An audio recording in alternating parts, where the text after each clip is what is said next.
How to be seductive without being seduced, and how to be seductive without being an evil serpent. This is the life lesson we'll learn from the 7th star of Vedic Astrology, Ashlesha, the Hypnotic Embrace.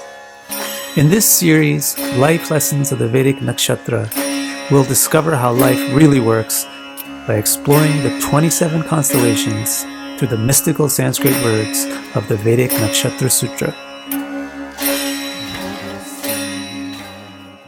I'm in the process of completing my translation and explanation of Taittiriya Brahmana's Nakshatra Sutra, which is 27 mystical codes explaining how each Vedic star field functions and malfunctions. Now, each one of the stars, or the star fields of Vedic astrology, teaches us something really important about life. And each week on my YouTube channel, I've been going through one. So this week, let's discuss the life lessons that we learn from the 7th star, Ashlesha, the Hypnotic Embrace. As we always do, we're going to hear the Sanskrit of the sutra first before we explore it in English. And we'll listen to a recording that I did with the students from the first Nakshatra Sutra online course that I did. So here it is. Sarpanam Ashlesha abhyagacchanta varastat abhyanatyanto vastat. Sarpanam Ashlesha abhyagacchanta varastat abhyanatyanto vastat. So the Sanskrit is Sarpanam Ashlesha abhyagacchanta varastat abhyanatyanto vastat.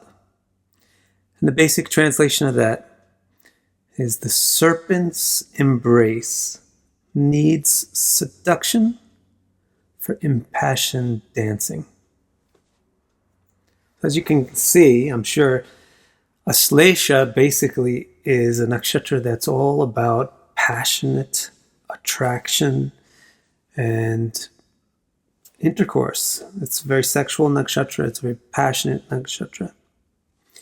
The word Ashlesha itself means intimate contact. So it means like embracing, hugging, entwining, clinging, adhering. That's what the very word Ashlesha means. So obviously the nakshatra named Ashlesha is going to be about embracing and entwining and intimate contact, right? Sarpana, Ashlesha belongs to the Sarpana. Sarpana means serpents or dragons, right? Serpents and dragons are usually portrayed as the bad guys in most of the myths and stories. What they really signify are the forbidden things. Serpents signify the forbidden things, socially taboo, socially forbidden things, things that have to be hidden away to be enjoyed.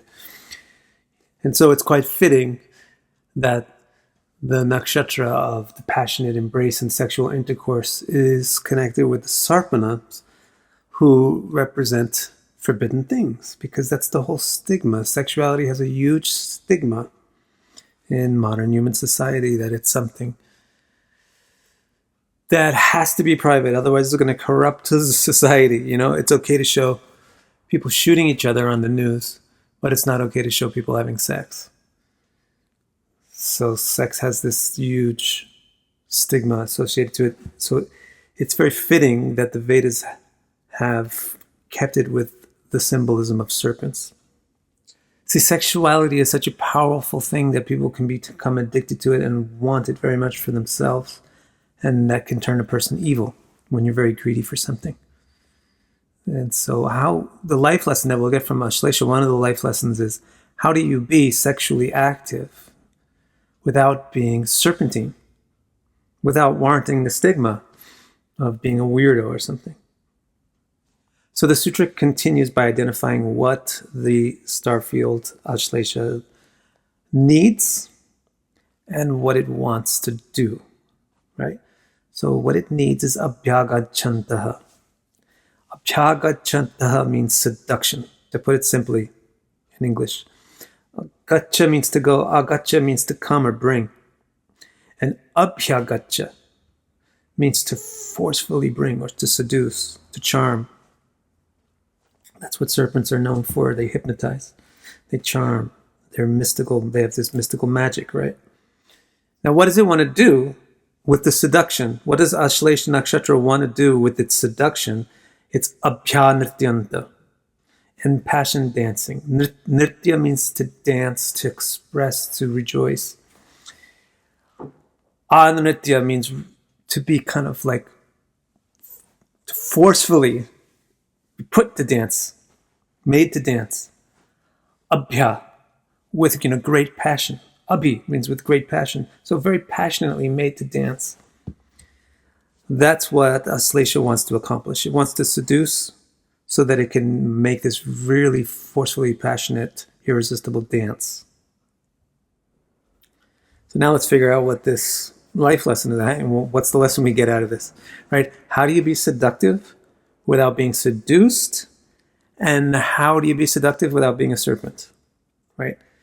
So let's talk about what Ashlesha indicates when it malfunctions and what it indicates when it functions. Then we can get to understanding this lesson, this life lesson. Ashlesha, when it's malfunctioning in a chart, it indicates a person that's easily seduced and can be easily manipulated, made into like a dancing puppet, a dancing doll. The indication of a properly functioning Aslesha is the ability to seduce others and make them want to be your puppet. That's the abhyanrityanto thing. It makes people want to be controlled by you. It makes people want to dance on your strings. It makes people want to be wrapped around your finger. So, okay. I think probably 25% of you watching, maybe less, are thinking, cool, I want that. I want to get people to volunteer to be wrapped around my finger. But probably 75% or more of you are thinking, okay, what? Why would I want? I thought this stuff was supposed to be spiritual and Vedic astrology was supposed to be spiritual. So why do I want to get like people wrapped around my finger? So this is the big misconception. That it's also fitting that the Sarpanas, or the serpents and the dragons, are the deity, the deva, the divinity of the star field, because they are the most misunderstood divinity of all the divinities. And it's the same thing about sex. It's misconstrued as being something taboo when it's actually just very passionate. So it is something that you do have to be careful about.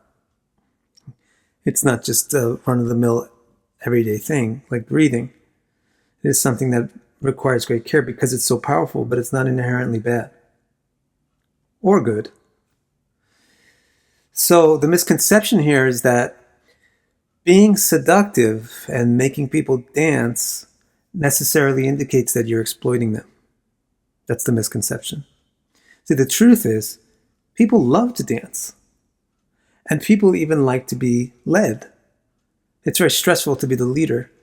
People like to be led, people, especially in something pleasant like a game. People go to pay money to watch a band perform on stage, watch a comedian, where other people are leading them through how to enjoy. So it's a huge misconception that to seduce other people is bad, or to keep people wrapped on your finger is bad.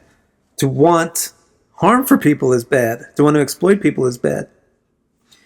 But to want people to be happy and pleasure and have enjoyment is good. And sometimes you need to wrap them around your finger to be able to lead them through the steps that make them happy, that make them enjoy. So that's the lesson really of how do you be seductive without being seduced. You have to do this without karma. So you have to do it with the person's best interest in mind, not yours. You're seducing the person for their sake. Then you'll be seductive without being touched by the karma of that whole seduction and passion. How can you be seductive without being an evil serpent like this? You see, if you can bring people into actions, hypnotize them into the actions that bring them happiness and pleasure, then you're using Aslesha in a spiritually and morally progressive way, right? And if you don't really think, if you're thinking maybe Victor Kara is a little bit of a nut, after all, he's from New York, he's not from India, maybe he doesn't get it. The Vedic thing is supposed to be more spiritual and he's too passionate.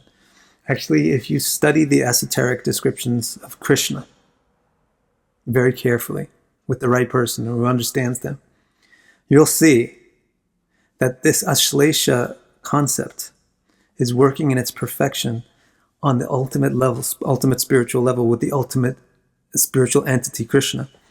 Because all the gopis who constantly surround Krishna have mastered this Ashlesha energy to the fullest. And they use it constantly to delight Krishna, the Supreme Conscious Being, to the fullest by keeping him wrapped around their fingers.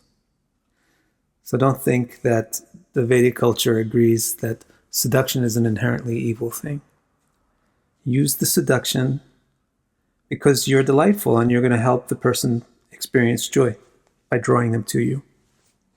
And that's the life lesson from Ashlesha. Thank you very much. Don't miss the life lessons from the other 26 star clusters of Vedic astrology. Subscribe to my channel now. And keep your ears up for announcements about the release of this book and the next online classes about it. Thanks.